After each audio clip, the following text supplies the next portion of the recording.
미드 빅뱅 이론의 한 장면입니다. 콧물을 줄줄 흘리고 있는 주인공 쉘드는 감기로 고생하고 있는 것 같은데요. 친구 레너드가 빨리 나으라며 스프를 가져다 주네요. 그러자 쉘드는 치킨 누들 스프가 아니라면 집어치우라며 성질을 냅니다. 대체 이 치킨 누들 스프가 뭐길래 미국인들은 병원부터 가지 않고 이 마법의 음식을 찾는 것일까요?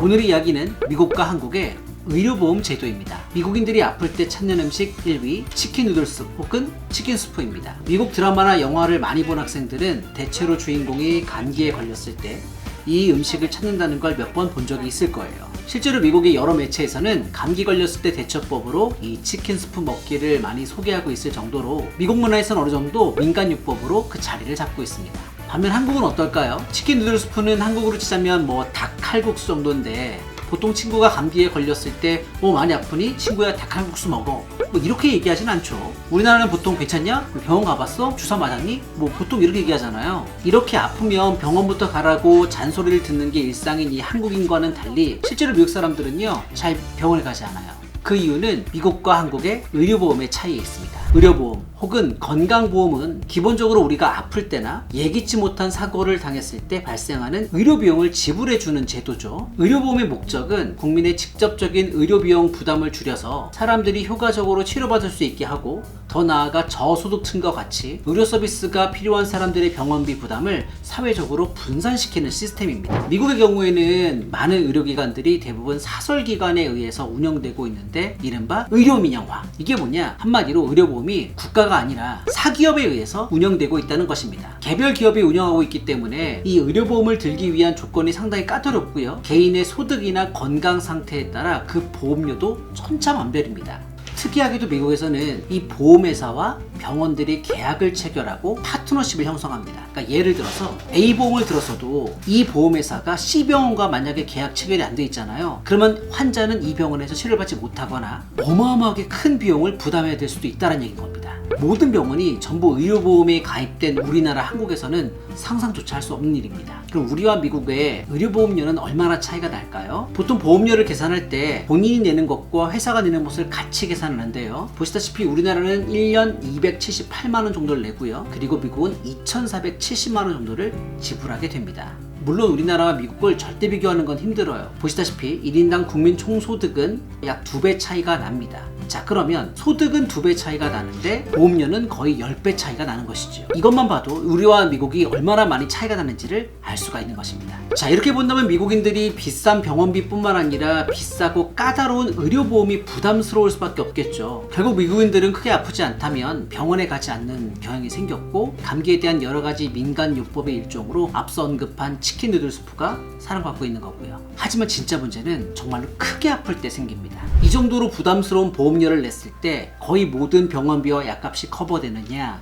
아니요, 그렇지 않습니다. 보험에 들었지만 그 보험이 커버되지 못하거나 그 보험사와 계약된 병원이 아닌 경우 심지어 그 보험사와 계약된 병원이라 할지라도 기본적으로 수십, 수백, 수천만 원이 추가로 청구될 수 있다는 얘기인 겁니다. 그런데 만약 이런 보험마저 안 들었다? 그땐 정말 병원 가는 게 엄두가 안 나게 되는 겁니다. 그래서 많은 미국인들은 이 의료보험의 사각지대에 놓여 있습니다. CNBC에 따르면 매년 미국에서 53만 가구가 병원비로 인한 빚을 갚지 못해 파산하고 있는 것으로 나타났는데요. 미국에서 65세 이상 고령층의 경우 1인당 지출하는 의료비가 한 해 평균 18,424달러, 우리나라 돈으로 2,200만 원이 넘습니다. 만약에 맹장수를 받잖아요? 우리나라 돈으로 얼마 드는지 알아요? 2천만 원 정도가 듭니다. 반면 우리나라의 경우 의료보험이 국민건강보험으로 시행되고 있습니다.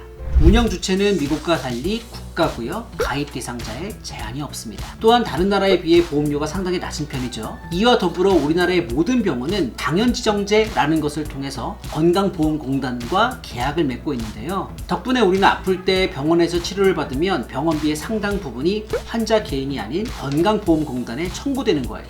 즉, 한국은 환자 개인의 병원비 부담이 낮다는 거죠.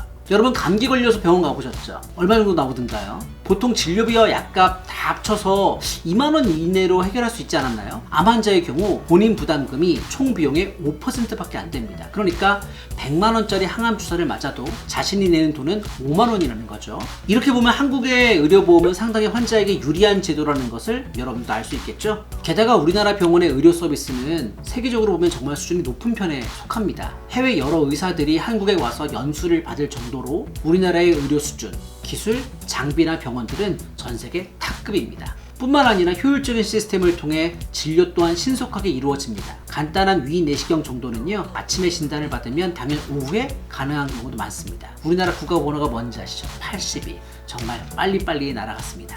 물론 우리나라의 의료보험에도 단점은 있습니다. 단점이라 하면 병원 가기가 너무 쉽다는 정도? 미국인들이 들으면 굉장히 어이없어 할 일이겠지만 우리나라는 병원에 가는 것이 너무 쉽기 때문에 병원의 환자가 좀 많죠. 환절기 때 여러분 이비인후과 한번 가보셨죠? 우스갯소리로 뭐 30분 기다려서 3분 진료받는다, 그런 얘기도 한번 들어보셨을 거예요. 병원에 가기 싫어서 안 좋은 두 번째는 바로 약에 대한 과한 의존도입니다. 우리나라 병원에 쓰는 프로그램은 환자의 증상 및 병명을 입력하면 법으로 지정된 치료법과 약이 자동으로 할당됩니다. 이 때문에 진료가 상당히 효율적이긴 하지만 모든 것을 결국 수술과 약으로 치료하게 되는 거죠. 예를 들어 당뇨나 고혈압 같은 질병은 약보다는 식이요법이 가장 중요하겠지만 식이요법보다는 일단 병원에서 주는 약을 믿고 먹습니다. 감기약 또한 쉽게 처방받을 수 있어서 나이가 들면 약에 내성이 생겨서 약의 종류를 바꿔야 되는 경우도 있죠. 그래도 전 국민 상대로 저렴한 병원비 그리고 저렴한 의료보험을 제공하는 나라는 전 세계에 우리나라밖에 없습니다.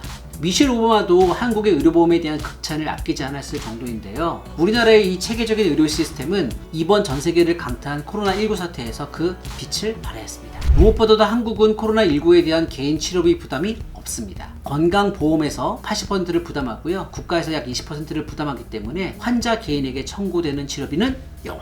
높은 의료 접근성 때문에 코로나19 상황에서 국민의 조기 진단과 조기 치료가 가능했을 거예요. 이와 더불어 평소에 우리가 병원에 찾는 것에 대한 거부감이 적죠. 이런 것도 한몫했다고 볼 수 있겠죠. 미국의 경우 이 사태 초반에는요, 터무니없이 비싼 검사 비용이 되게 많이 많았어요. 실제로 올해 2월 중국에 출장을 다녀온 후 미국 플로리다주에 돌아온 오스멜 마르티네스 아즈큐 씨는 독감 증세를 느껴서 코로나19 검사를 받기 위해 병원에 갔는데요. 가입된 의료보험이 있었어요. 그런데도 우리나라 돈으로 약 390만 원 정도가 청구되었다며 온라인 커뮤니티에 이것을 고발하게 되었습니다. 이 비용이 두려워서 코로나 검사를 제대로 받지 않고 숨어버리는 사람들도 아마 꽤 있었을 것 같아요. 현재는 미국 또한 검사 비용을 전액 지원하고 있지만 사태 초반에는 미국의 낮은 의료 접근성 때문에 전염병의 확산을 효율적으로 막지 못했다는 전문가들의 평가도 있었습니다. 자, 오늘 이렇게 간단히 한국과 미국의 의료보험 체계에 대해 알아보았고요. 동시에 장점, 단점들을 한번 알아보았습니다. 우리나라 의료 체계와 질병관리본부가 아주 훌륭한 것도 맞지만 우리 개개인의 시민의식도 참으로